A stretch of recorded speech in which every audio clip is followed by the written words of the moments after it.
the special counsel confirmed that the Russian government sponsored efforts to illegally interfere with the 2016 presidential election, but did not find that the Trump campaign or other Americans colluded in those efforts. That's U.S. Attorney General William Barr speaking this morning about an hour before the public release of this, a redacted version of special counsel Robert Mueller's report on his nearly 2-year-long investigation into Russian meddling in the 2016 election. It is more than 400 pages long. An analysis of the whole thing, it is just getting started. Now, Barr, he is being criticized for the way he's rolled the whole thing out. More on that in a second.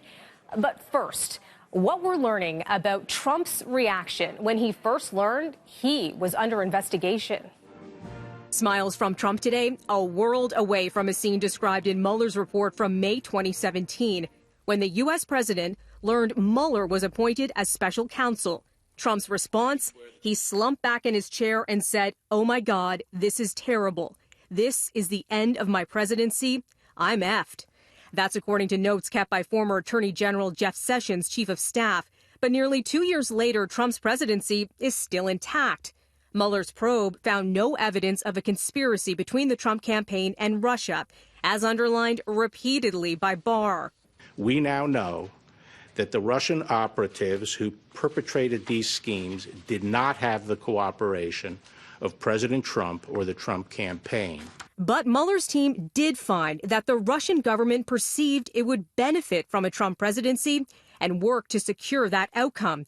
And the campaign expected it would benefit electorally from information stolen and released through Russian efforts. As for the investigation's other area of focus, Mueller did not make a conclusion on whether Trump had committed obstruction of justice, but did not exonerate him either. Details included in Barr's summary of the report last month. But today, the redacted report is revealing a series of incidents in which Trump took actions to impede the probe, including trying to remove Mueller from his job. The special counsel's report says the president's efforts to influence the investigation were mostly unsuccessful, but that is largely because the persons who surrounded the president declined to carry out orders or accede to his requests. It was Barr who subsequently concluded that Trump had not broken the law, something Democrats are challenging. Barr's words and actions suggest he has been disingenuous and misleading.